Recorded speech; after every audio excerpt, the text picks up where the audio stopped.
Al principio del programa da un ejemplo algo muy sencillo que a lo mejor muchos hemos cruzado por ahí.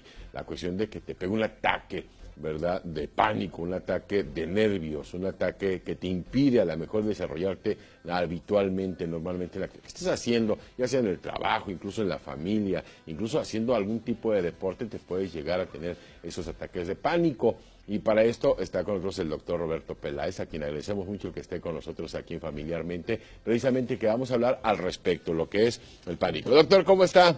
Encantado. Me da mucho gusto que nos acompañe, ¿verdad? Viene usted de la Clínica de Neurociencias México-Cuba, que está ahí en la PITIC, y por supuesto especialistas, todos ellos en cuestiones en neurológicas y psicológicas. Y en esta ocasión, pues vamos a hablar acerca de esto que a lo mejor puede ser más común de lo que nosotros pensamos, que es el trastorno del pánico.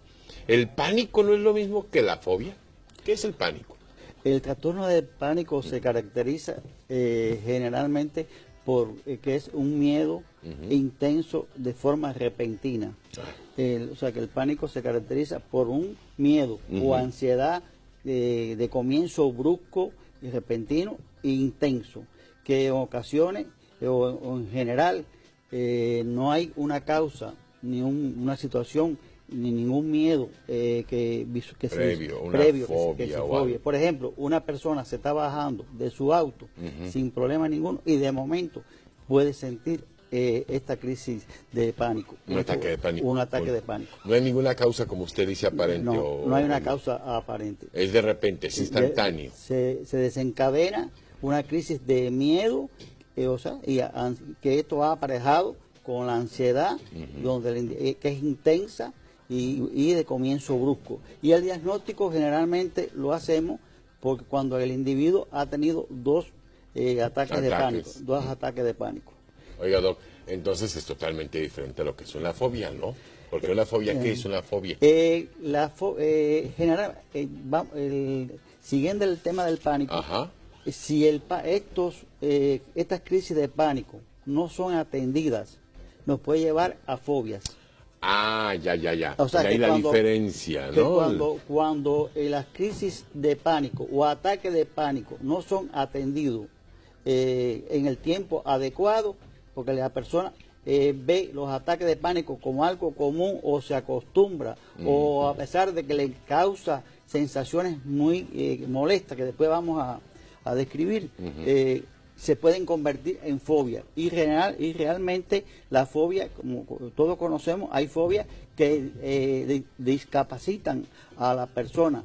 Porque hay fobias, por ejemplo, a lugares abiertos, a lugares públicos, a las alturas, a los animales, a los aviones.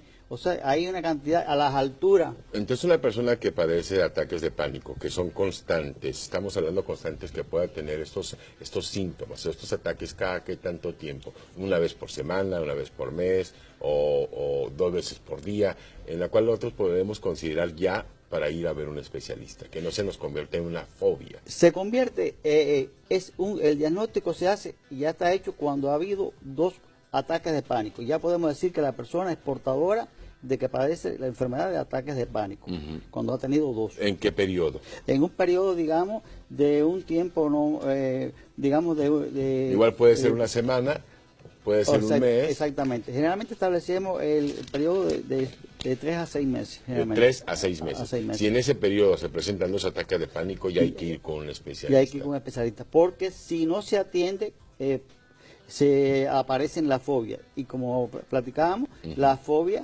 hay fobias que son invalidantes.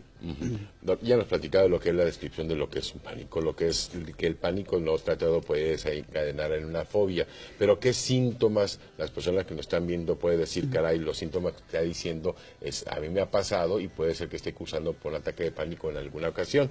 ¿Cuáles son los síntomas? Generalmente la escuela norteamericana, basado en el DSM-4, que es un calificador internacional, plantea que tiene que tener 4 síntomas de los 13 que voy a mencionar, como son sudoración en la mano, como es escalofrío, sensación de frío o calor, náusea, mareo, fatiga. Los retortijones, así que de repente le pegan a uno también, porque de repente es una ansiedad, ¿verdad?, que se manifiesta en el estómago. Sensación de dolor en el pecho, tal como si fuera un infarto, tal como si fuera un infarto. La persona siente un dolor y siente un malestar que al llegar a un cuerpo guardia, en ocasiones cuando somos médicos comenzantes, en ocasiones creemos que es un paciente portador de un infarto y realmente es una crisis de pánico. Ahora bien, igual seguimos puede haber mareos, desmayo, puede haber desmayo, sensación de fatiga, entumecimiento de los pies, de los miembros. Y la sensación esa extrasensorial, como que se va el cuerpo, lo abandona uno. Exactamente. ¿También? Como una desrealización, como que la persona, como el cuerpo como que no es de él, el hormigueo, el desmayo y además la sensación en ocasiones de que no tiene el control el individuo sobre él y como que se va a volver loco. No tiene ningún síntoma aquí. Bueno, creo que algunos de mis compañeros sí tienen algún tipo. Entonces, para cumplir ahora sí con los lineamientos de la sociedad norteamericana es tener 5, tener cuatro de esos síntomas. De los 13. O sea, si uno tiene, por ejemplo, temblores, que le suda la mano, que de repente tiene retortijones, que no siente control de su cuerpo, ya con eso cumple los requisitos. No, el comienzo, pero tiene que tener la característica de un comienzo brusco y repentino. De un día para otro. Y se dispare de un momento así para otro. Ese es el disparo, porque igual se puede... Porque, por ejemplo, una persona puede tener sudor en las manos, puede tener lo que le llamamos salto en el estómago, puede tener palpitaciones, mareo, etcétera, etcétera, y no es un pánico. Es un pánico.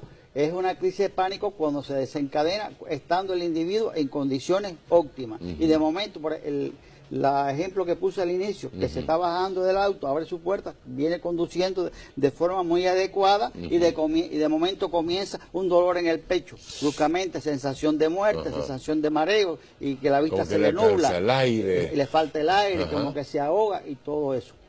Entonces, en ese momento, cuando ya lo estamos padeciendo, ¿es el momento para ir con un especialista? Es el momento de atenderse. Es el momento, ya esa persona, si no se atiende, pues el pánico se va a cronificar y cada vez van a ser más repetitivos, más frecuentes estos ataques de pánico y puede llevar a algún tipo de fobia. Debo decirle que la fobia se diferencia, por ejemplo, del miedo, porque el miedo es una emoción primaria. El miedo es una emoción inmediata, rápida.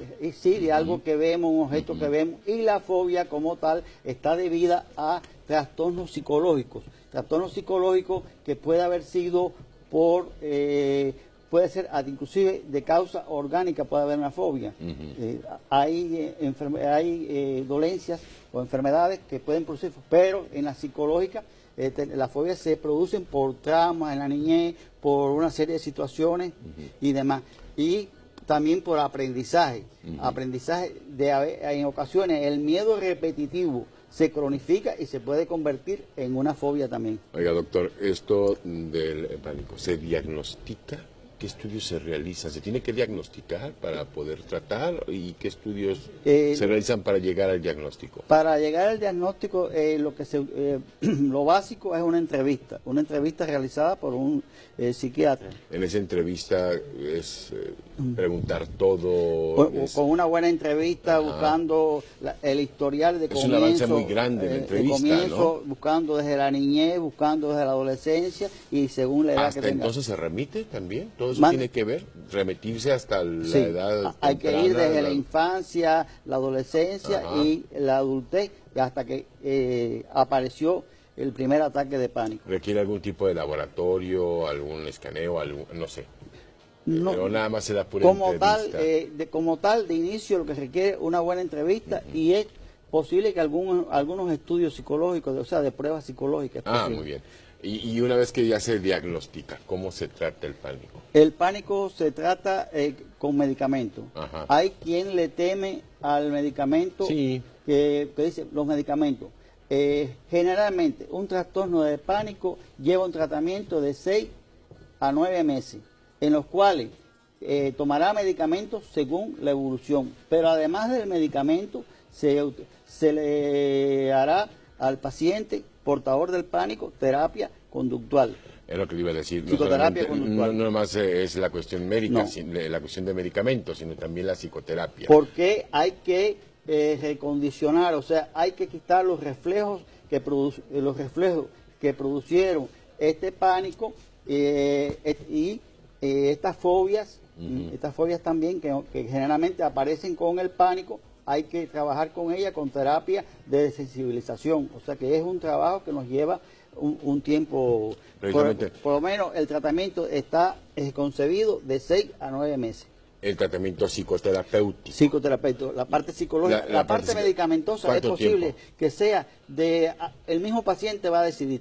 En el camino, en el proceso, disminuyendo dosis. Porque cada caso hay que verlo de forma individualizada, según también los recursos que tenga cada persona, según los mecanismos de afrontamiento que tengan las personas, como platicamos en la anterior entrevista. En la entrevista anterior, cuando hablábamos del estrés crónico, una persona que tenga buenos mecanismos de afrontamiento al estrés, le será más fácil salir adelante. Perfecto. Oiga, doctor, entonces es importante que ante el primero síntomas, que se nos acumulen 4 de los 13 síntomas que usted me dijo ahorita, es ir con un especialista. En este caso, es ir directamente con un psicólogo o con ustedes, especialistas como ustedes, o con el médico general de primer ahora sí, contacto. El contacto lo puede tener con el médico general, sí. Pero bueno, si tiene los síntomas estos repetidos, por lo menos en 2 ocasiones, se puede sacar la cita con el psiquiatra.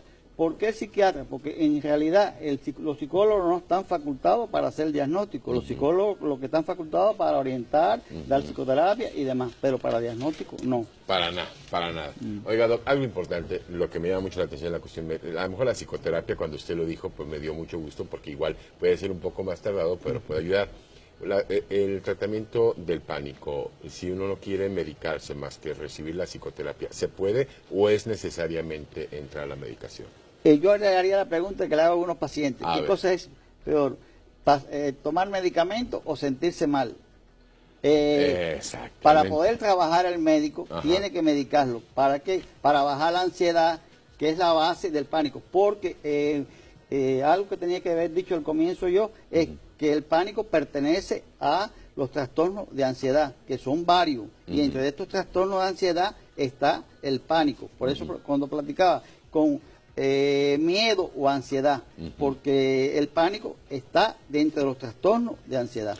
Doc, una vez que reciba ya el tratamiento a este problema, por ejemplo, del pánico, ya recibió la medicación, ya recibió la psicoterapia, ¿se les da de alta y una vez hecho la alta vuelven a recaer o ya están curados?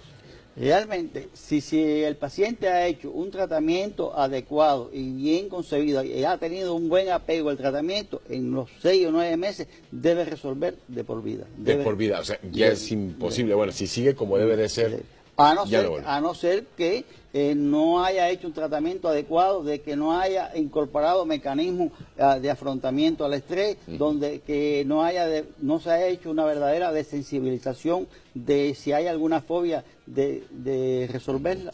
¿Qué porcentaje juega en este caso el paciente en el cumplir con lo que ustedes como psiquiatras le dan para tener éxito en esa terapia? La primera es la puntualidad, el cumplimiento de las orientaciones, el seguimiento en cuanto a aprender las técnicas de afrontamiento al estrés, porque hay pacientes, por ejemplo, que si tienen una fobia tenemos que empezarle desde la parte imaginativa, a imaginársela, después a llevarlo a la práctica y después es un mecanismo de sensibilización, ir desensibilizando. Hay un tipo de terapia que es una terapia de desensibilización sistemática, que se va de forma progresiva, se comienza para eliminar una fobia desde que si la persona, por ejemplo, le tiene miedo a un avión, imaginarse el avión, después llegar, por ejemplo, al primer eslabón de la escalera y así ir poco a poco, de forma imaginativa y de forma práctica. Esto puede ser igual a las alturas en un edificio, porque hay otros métodos que es el método implosivo, de llevarlo bruscamente a la altura, pero ahí se corre también el riesgo del lanzamiento. Lo más correcto es ir de forma progresiva, paso a paso. ¿Para qué? Para desensibilizarlo, para que desaparezca este mecanismo negativo. Muy bien, pues bien, ustedes lo acaban, juntos acabamos de aprender con nuestro amigo el doctor Roberto Peláez acerca de lo que es el ataque de pánico. Si usted ha padecido o ha tenido estos síntomas, por ejemplo, náuseas, retortijones, debilidad, a lo mejor esa manera como que nuestro cuerpo abandona las fuerzas, ¿verdad? La sudoración en nuestras manos, cualquiera de estos síntomas, 4 de ellos que los acaba de mencionar, acuda con un experto y qué mejor con nuestros amigos de la Clínica de Neurociencias México-Cuba. Quería hablar algo del punto somático. Sí. Un ataque de pánico que aparece con ocasiones con dolor en el pecho, con esto, con sensación de muerte, etcétera, etcétera. Cuando eso no es tratado también, pues si el paciente es portador de alguna lesión o de algo, puede agudizar y se puede empeorar hasta inclusive, o puede tener daños como tal. Muy bien. Doctor, ¿en qué teléfono podemos localizarlos? En los teléfonos de la clínica. De la Clínica de Neurociencias, México-Cuba, ya está apareciendo precisamente en pantalla para que ustedes agenden una cita. No solamente la cuestión de pánico, cuestión de estrés también es importante hoy en día, que muchas personas lo padecen precisamente originados y a raíz del trabajo o de la casa misma o de la misma familia, el compañerismo, incluso en el deporte se puede llegar a presentar ese tipo de estrés y el cual necesita tratamiento. Pues bueno, ahí nuestros amigos de Clínica de Neurociencias le pueden ayudar enormemente. Doctor, muchas gracias por estar con nosotros. Que tenga un excelente día. Nosotros vamos a continuar, vamos a una pequeña pausa, regresamos a Familiarmente.